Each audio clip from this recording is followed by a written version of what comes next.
say Registrar, Ghana Scholarship Secretariat, lawyer, Kwaku Asafo Adjei.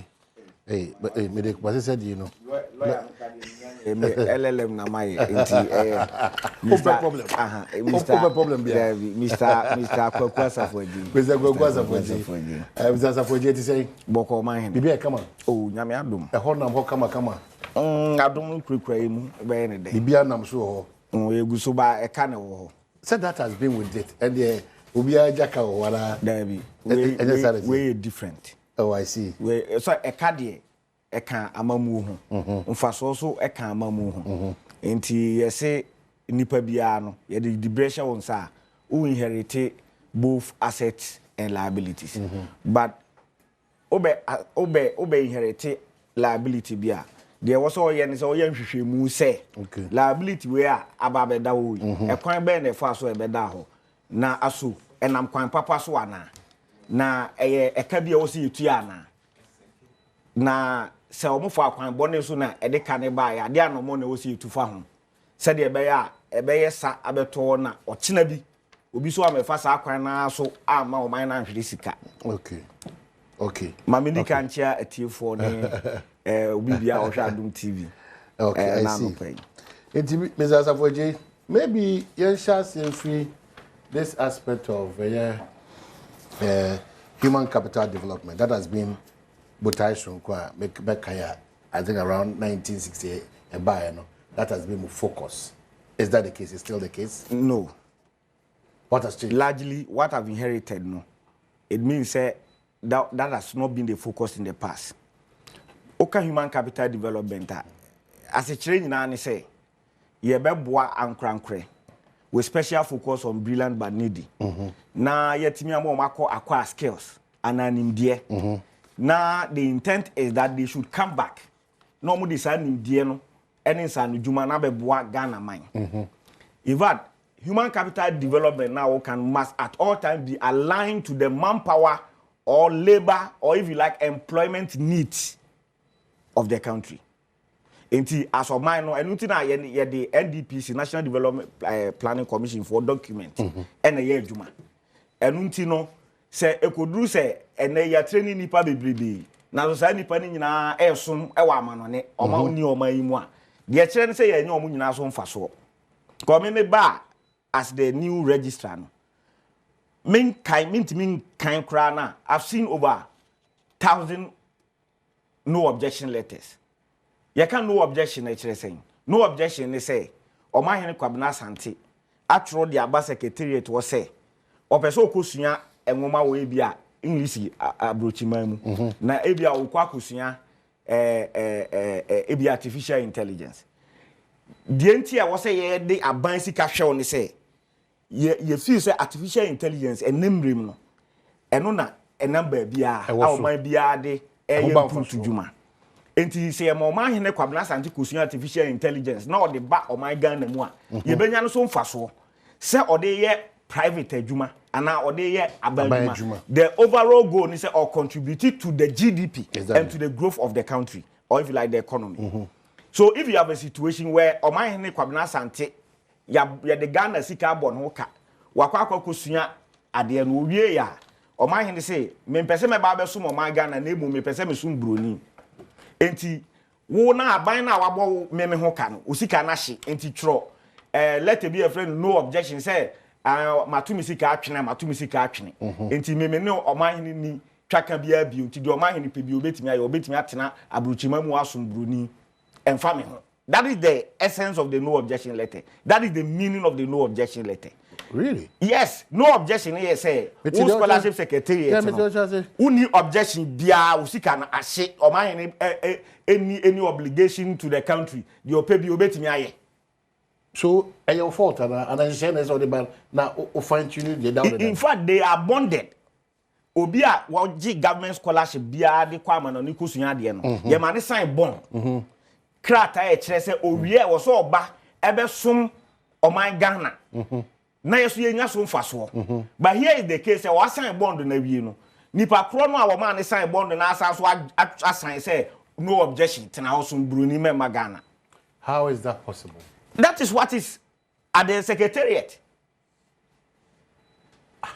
Asafo Adjei to boss what be sika free Ghana for o koto nim dia ho beba mfaso ama o man Ghana yes is that the case yes nim dia na obaji awie no e say wo sa ba o man Ghana whether private or public e be ye because also o kakra no be boa o man nim puntu no etima sa pepe nti krata na che say uwie odwumadi a odi ana de hwe osua bia no bomodi na bref na bra nti wo sign bond say meba fie menya mentiti awie yes okay so menya mentiti awie me say me kwabna tade me mba me mma no o betima me dey aha nti wo ntimi nka se wo ma keke na ote ho uwie ya nhyehyeye no school no kra bo embassy UKVI for na man say wo wawie nti wo visa and usually they will give you your visa aligned with the number of years of study. You got 3 years. You got 3 years or more 3 years. Nti the presumption is that ube we now visa na be expire.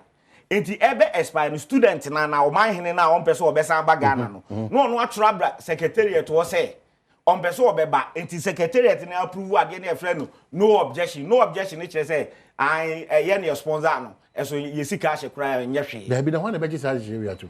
So ani o ma je atum bebre e ko be 1000. But I be no mo je say share it too. Endo de minim ade say bia e ko busa formal register. Na say okoto obekwa koto nhyehyɛ e da ho a e kire say okay enipa oha na e ko e emu adu no e de say no objection no aba. No objection e de e template. E na make say saa hyehyɛ no already in Ghana any mako apam say me ko gintiti ani wi a ese say me ba me na mako duro na maya asobrache ana me say me mba ana masa ba secretary manya aho atwa krata ba secretary ana secretary na gia tum say me nkoma me nimsa dia na be maya gia tum ho na be them eno na me so me ntiase no da bi ho no de o ka say ntiase a eno ba betena ko yane so ma me kyerɛ me gya me chia ma awu say I have stated say o pesa o gi no objection within this year eka bia ye do stipends your friend no living allowances say ye do ka ye ntua say because ye already ye de ka bebri enti say o pese onya no objection bia eka bia ye do no enya de e betua enti wo be ye kwade bia friend consent letter say no objection na o be gi no o gi no on condition say ye do ka ye ntua. Because what it means in this say the mawa Ghana actually sika. In the other na actually e kakakra na abo wo ho no say sika na hia. What's my mema clear example. It is say multimedia day wo man hene akọ UK se kosua de. Wa ma bonde so wi a wo be ba be so multimedia for bia 4 years ansa na wo betimi akọ ba bia watimi akọ. Uwie ye no wa tro bre multimedia say o mpeso be so multimedia na ebu mpeso so another media house o UK ho.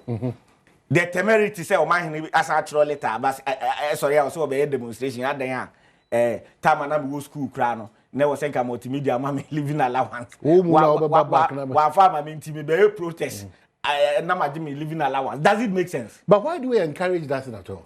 I na make us say you see o man even in your case why are you saying say ntuasa so hon kakaka I don't know kasa obi a o ni Ghana scholarship secretary na yonkofa bia no there should be one basic reason.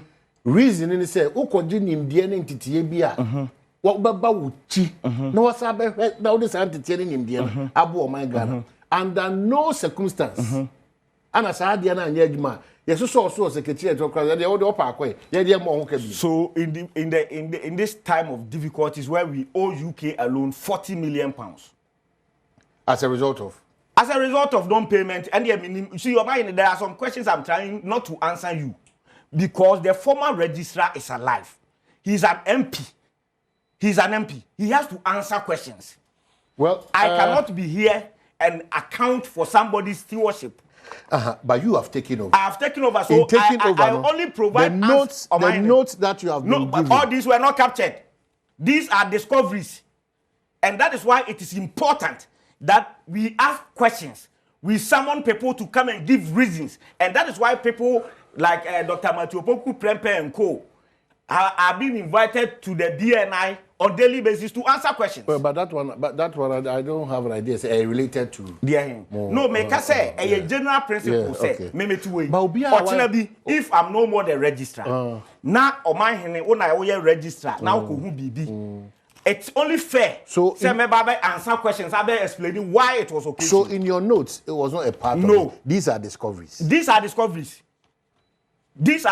And when I even checked, omo we school, omo past students ye di omo cash stipends omo claim ni person omo demonstration it was to a tune of about 30 million pounds omo di no objection say ye nsom omo Ghana ye de ye wie school na mo de ye ka enti ye be ye demonstration say mo ntua sa aka ne maye what be that and American now, and when you go to UK, you find that these people who have completed no, a bit more for me, no money, a bit more for money free Ghana, better now they are working and making money, and they are still making claims for unpaid stipends, and that is why I said, kill them to ya. Paying that money doesn't make sense. Then it means that more customer set up. Maybe I should share Ghana. We do not have a law backing it, but it has been under so discretionary. And yet discretionary, there is a policy. And there are certain decisions you take in consultation with the chief of staff because it makes it still discretionary. Of course, but nipa bi edi djuma die hye won sa me metie so your mind papa otia your mind papa obetna ha you don't want to incite tribal sentiments. You don't want to use foul language. You don't want to be you don't want to be a vessel obet destroy your mind as a patriotic citizen. Ti edi djuma die kura hye won sa na sebe emra kra nda ho unim de ye na unim de enye. That is an ideal situation. That means you should try as o mine am a sin to abeda o but then menu ma example menu me meti hey me imagine say me na fufuo nyina o mo ba me nyina no ma betena ho ti mo mra mo yire ne mo ma ne mo faase nyina no mo so mo ye Ghana fo mo ma sina mo nkora mo koje dite aba untimi nye sa because ye wo emra on say ye wo mra bi a friend causing financial loss to the state unim sa but the definition for even the needy and brilliant last year a subject of the conversation subject of you say when we say human capital development say o ma hin wo tie as we speak, platform it is our audience over, if you like, 10,000 watching at a go. And you bet me decide say, I then I am my mind in Kosuya, Ebia robotics, Onkosuya artificial intelligence. Now, because of Omahine rich and upper, Ometna platform Yasun dedicated by just 10 minutes. Educating people on artificial intelligence. Meaning so what I say. So it still feeds into our human capital development. Do you now get it? But the special focus should be on the brilliant but needy. They are at the core of our mandate. Last year, yes, before the issue about scholarship secretariat and other matters arising, it was peak. Yes, and then it got to the definition or the understanding of a relative. But a relative. So, for instance, and what I'm going to say, President Mahama, I say, or the institution parliament. Before the Constitutional and Legal Committee, yes. Very good. So, brilliant but needy, you know, a relative. It depends on the CCA or mine, you bet me decide, say, and if I do. Skill set, Benny here. What you say?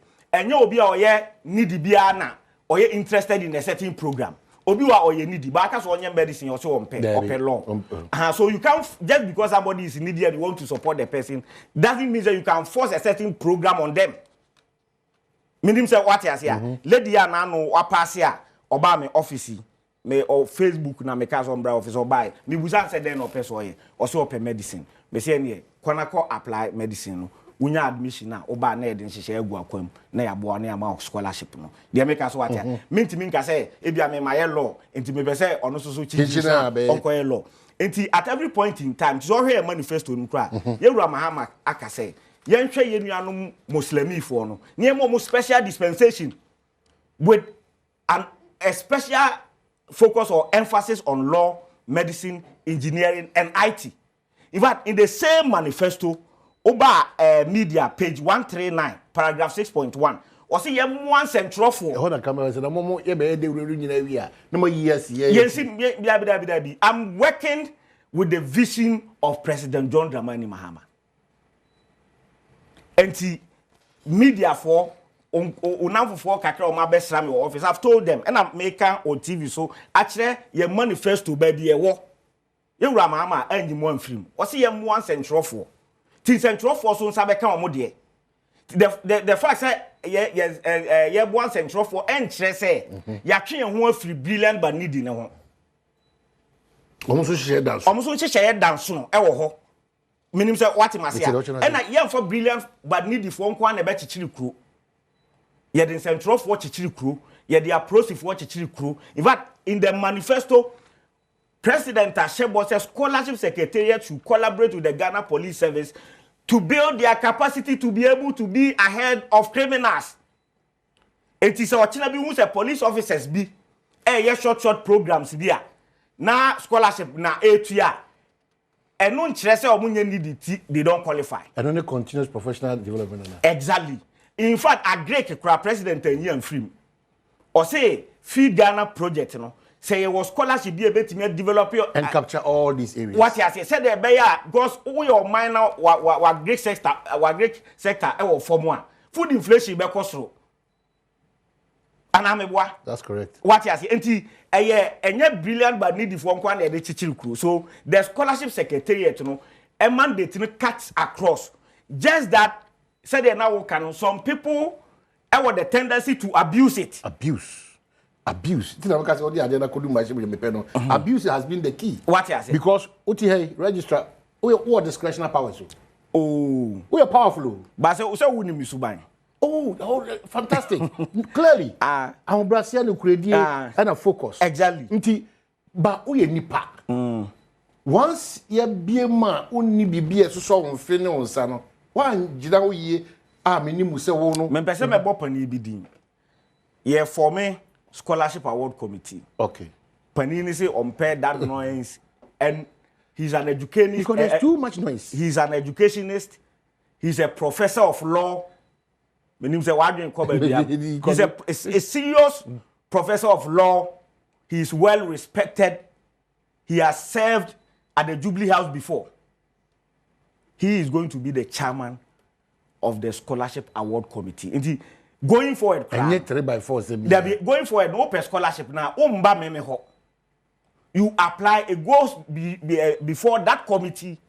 They will vet you, they will interview you, and they will recommend. After na me ba picture ni. By that time, na mbrana ye adwuma o ntimi be no objections. Omo one for framework nim after academic performance or GPA, why you should be given a scholarship. What chance say nyina ni ho. Ba na mu da ho. Senti na ye to an amount to remedy the situation. Enti obeba no be kwa akoto sa professor ya mebo ni din. Membo ni din am describing. Enti say before it gets to me a recommendation from the committee. I said I drew. Ansa na bra be drew me ho a no maka che me say we vetting ya out of the 10 no. You feel say 4 we qualify. Uhwe o academic performance, uhwe interviews ni answers o moma ye, uhwe ne background ba bi o free ba. And uhwe ne passion for ade na opeso okoye na. You feel so ye boa no a obebo my Ghana. Nti we beba be ye e beba be capture sa because we a district scholarship review committee. And also ho. Sa district level ye be decentralized no man e ka ne wom. E ka wom this year me person kan nyame ya adoma. Exams no cry ye ne online. Ye ba every district. The composition of the panel MC ka ho and DC ka ho. MP so ye MPP ni so ye NDC ni obeba committee ni so. Ohene o krom also ebeyi anamusini ana ono so beba committee ni so. Then the scholarship secretariat will add 2 additional members to the committee. Omo ne be interviews no said they will can. Then we will run a test. Me person this time enye a written test. Assemblies no horse na wo ho no. Ye besre we mi yantro ma omo bat. Omuti omo fan family. Na ya test wo ho nti e be wi omanyen ni. Utwa 70 over 100. That would be ultra 70 over 100. Ultra 50 over 100. That would be ultra because you know something. We are working with a limited budget. And for instance, in a year, you say we can only give scholarships to about 2,000 or 3,000 people. Nipa be apply no. Everyone am 20,000, 30,000 applications. Eye den ya obi benya, obi nye den. Enya. But say obi be hu say enye favoritism. Ene edi ma obi nya aye no. Betro exams no na wa hu di otwa wo ha. Enye online say. Enye online wa ka say bia o pass ye, o results cry am fan kire. Tro wo assembly ho. Worry. Honorable worry. Because people hide behind some of these things and sometimes accuse the secretariat in an unfair manner. So let me give you an example. Hungarian scholarship aye. the only power I was secretariat in system to run an exams with applicants. And shortlist only 100, and sometimes you get applications of about 1,000. Because country, you know, and I need Ghana by and say, I feel be my 100 slots per 100 no so criteria. Yaya nomination nama embassy no. Embassy na assign so any individual universities no edin kita ho say yenya 100 no asemasi apply wo ho we apply wo ho we apply wo ho enti mon san fa exams questions so from emo no omo nye. So there's another layer. Enti yebetimi asend 100 na ko. But omo kra they will end up getting the scholarship no. Ebia na 60. Wow. Minim so what you say. Ti oma yi system na wie na afi na embassy no betro system na oma qualify ebe breye secretariat ni say out of 100 nominations slots no credit amamo no. Ye another exams no. Enye obi a ne pass ye. Emu 60 pay up and pass ye 40 a fail. Enti mon prepare ebi a ticket ni mo yeso ye part no of the obligation as in stipends ni ade no na mo mra. Okay, so this year no be draw my attention. I mean, him say if you are more affected that. Only partner say more X account amount for a money. And ya team verify. Ya verify your X account. We are working on the Facebook account. Ya there amount for creative groups on Facebook. No more phone. And we are working with national security. Amount for creative fake accounts. And on my almost a mass scholarship and omo be for the victim end up paying monies to them. Na say mi hu ba ko ewo Instagram. Omo charge application fees 500 Ghana cedis.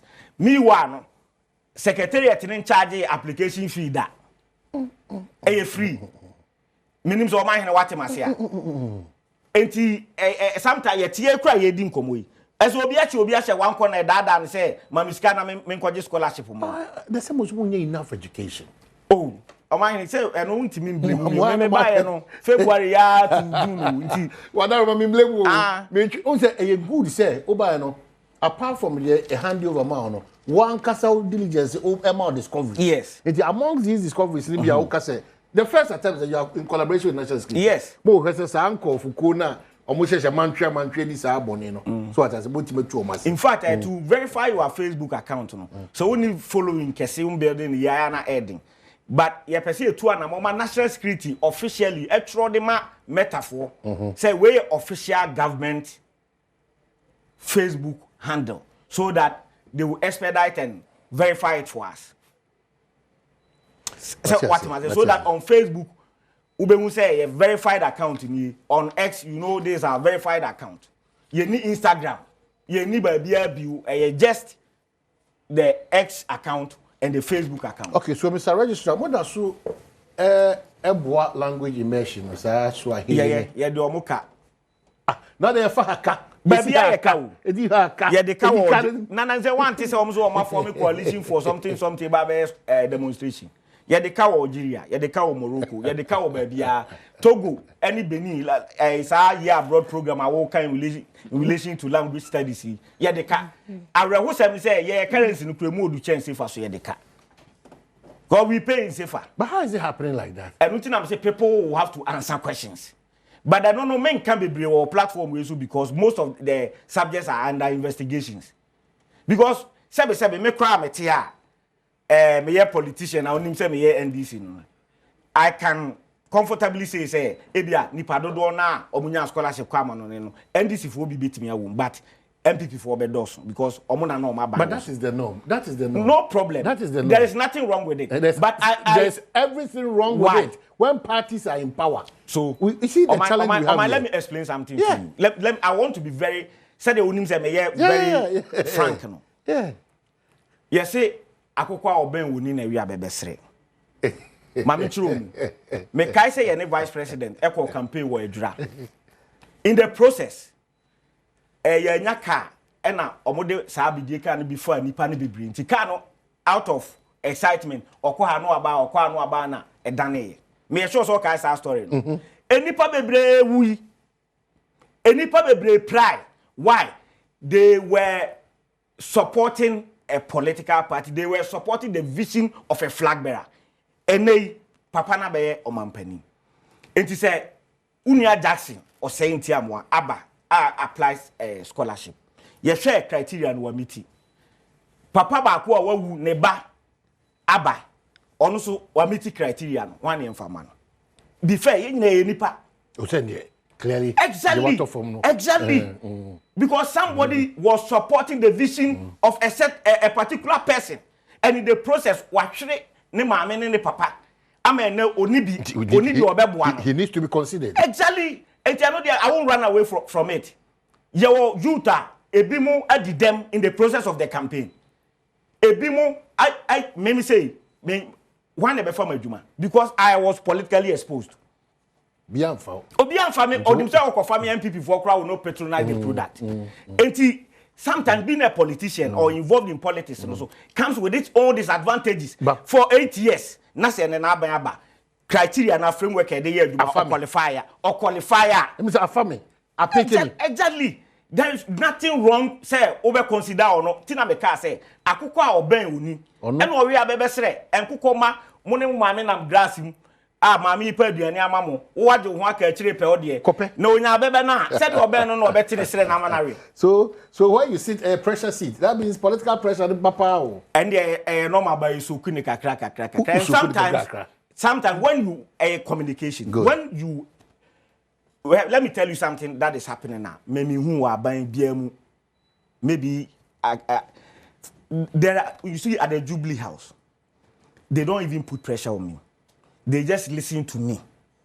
As for you, we are saying, oh, yeah, saying, for this year, you say, okay, God bless you. That's it.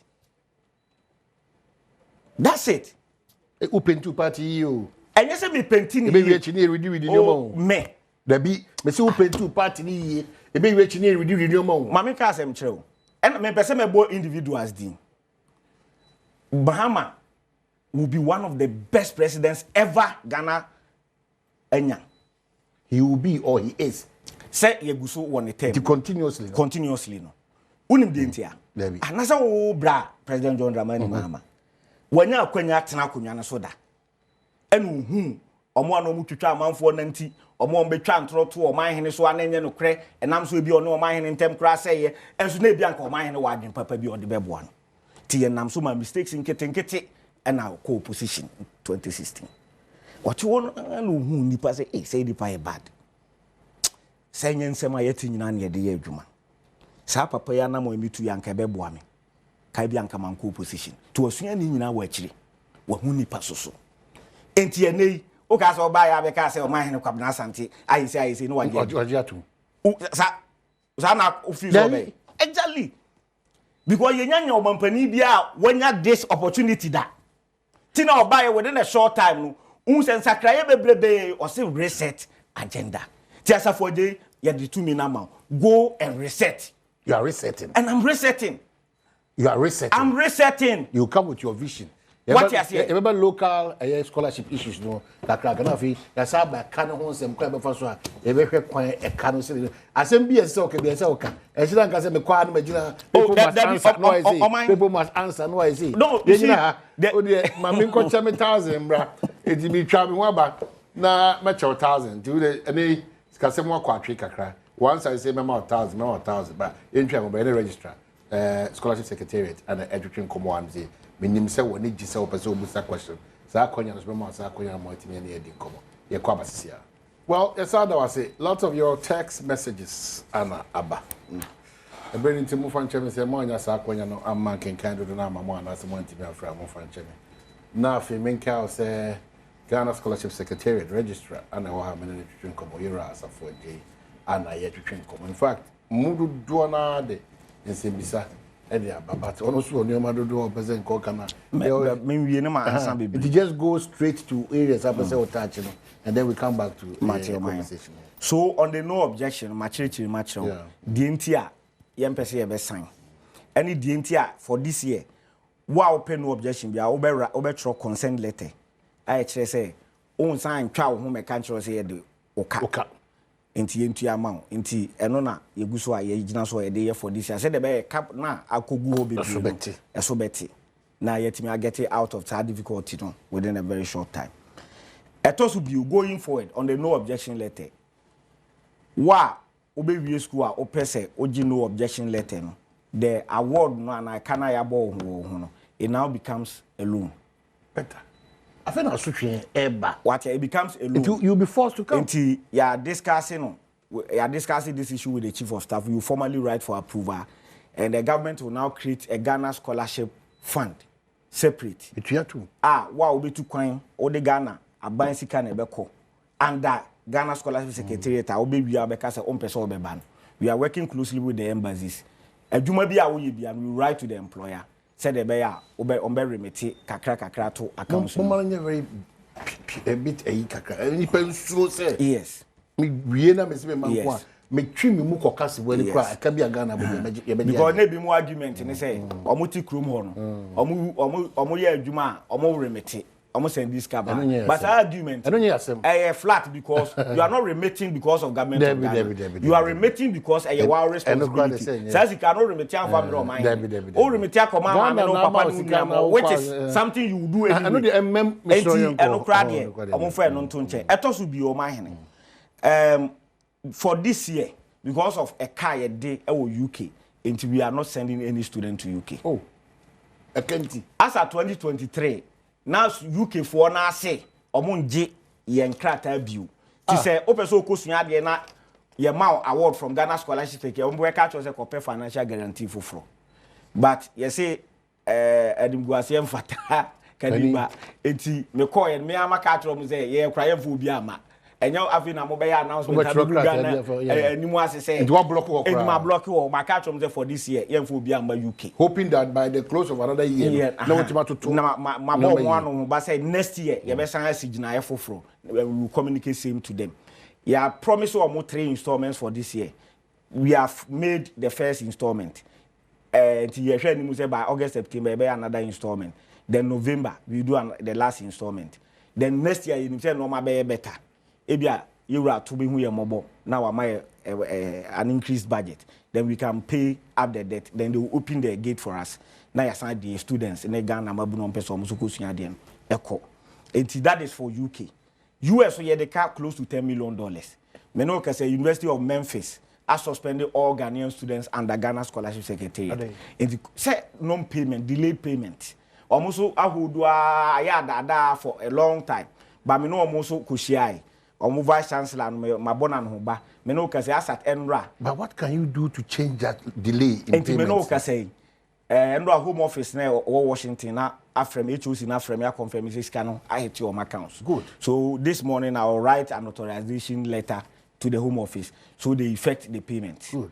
Until me sure say omo saka payment and say they share omo bono sa time ya omo be reverse suspension no. They will have some faith in this government. In any time, I know I can be no Matthias. In fact, my main for Akwanya use na member Yura or 248 to 2 million. And I'm a boom, Bodian Mamma Muso.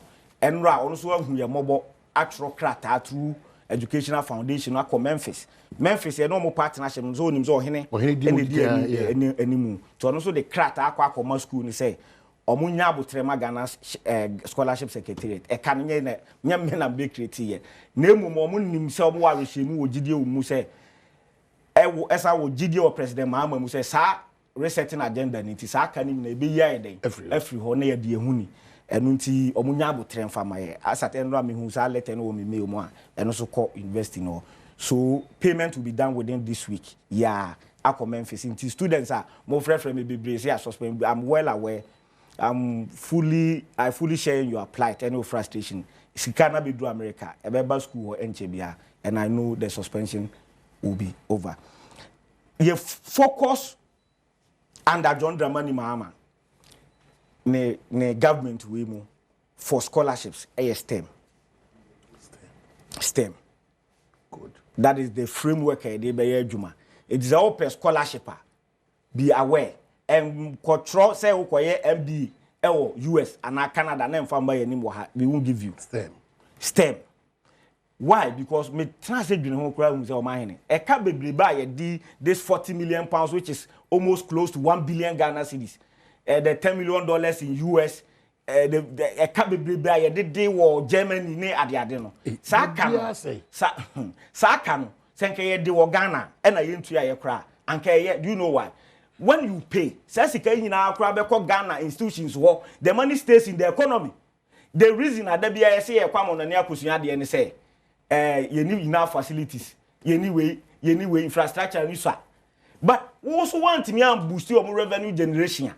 How are they going to build their capacity? So you need to boost. What you say, and how do you do it? Scholarship is there.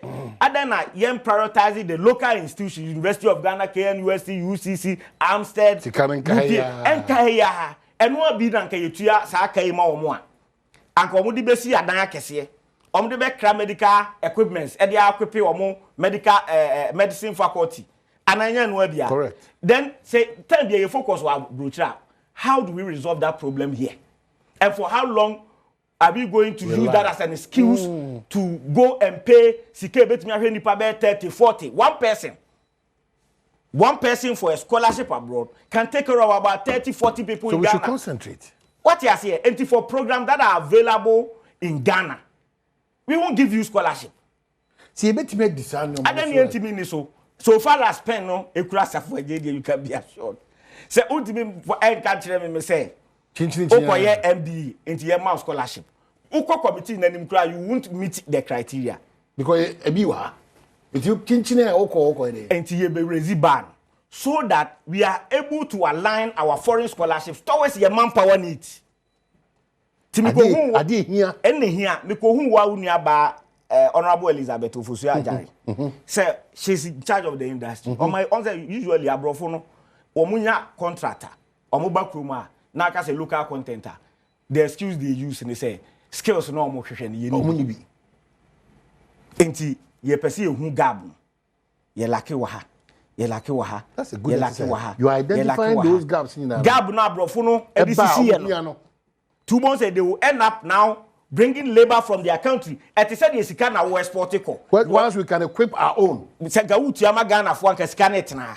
But utiama foreigner, you also very remete. You now get it. It once we know says gab ni ni no. After there, na ya announce ya kire Ghana for say your special areas ni open foreign scholarship. Ko. Na obenya ebe boa wo say anyway. You can also be sure when you come back the job market is ready. For you. Nanya say wa wonim so nua bia political science atena fie be 4 years say education is the key but we school ya sesa padlock what you say 80 no. Education is the key we ya sesa padlock no so not if you unemployed because enti ehun hia so also be kwakwa political science ehun MBA ye run wo Ghana University of Ghana Business School KNUST UCC and a standard. They do it and do it well. It's identity na person acquire MBA ewo UK. Identity na person acquire MBA ewo US. I don't know if you get the point. But you say papa. Until we just end up throwing money away. God nipa no so person obeba because him so oba onya adwuma nya den. And we are going to build our universities to the next level. Exactly my point. What you say? Until me o man me ma pen you so ne joma ma pen you so there. This is your focus. Now some people are raising issues about short courses. Endra, I met the NIB boss. In terms of capacity building, programs are said the security agency ni stronger. Wamami areas no.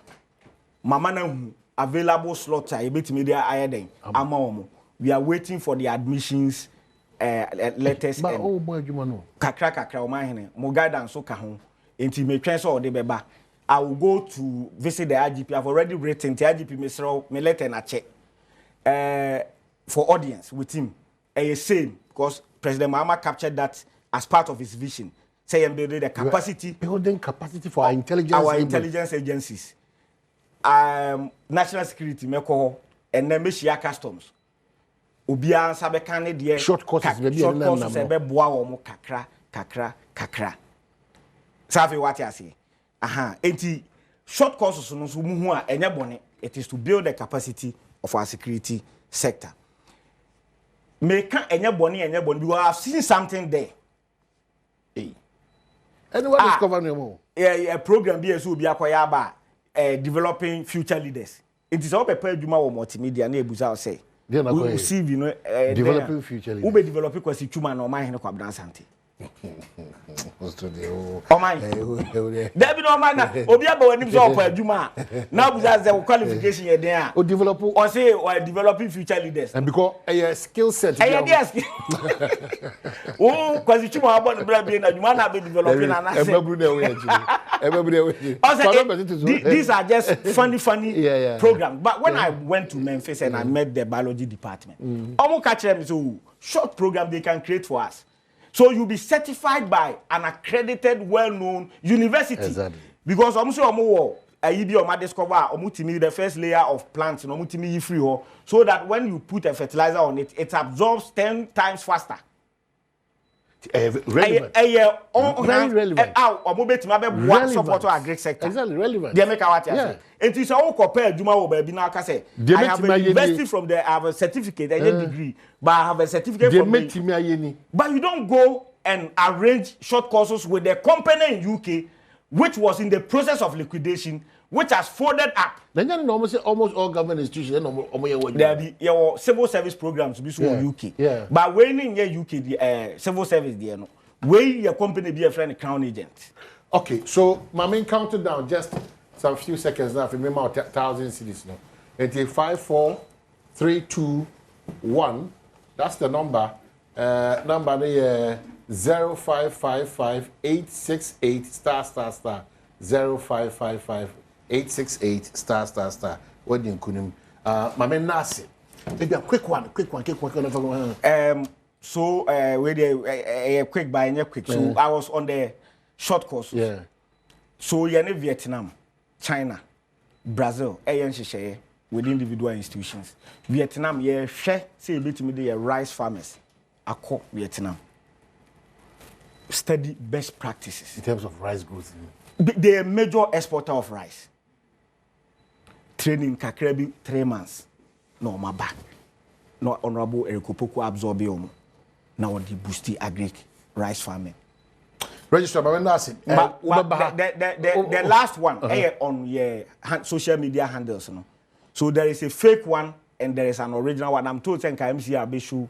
I'm a man for him. Okay, unfortunately, time. Said the bear, a man for fallen victim. I'm stating here, say, we don't pay money for scholarships. Okay. Ubeti me obisi maniska video the person. U video nipa na me no nyina be call CID headquarters. Ne achi nipa kura. Me dey mind come that. Registrar, very grateful for your time. Short, but very insightful. That's it for you.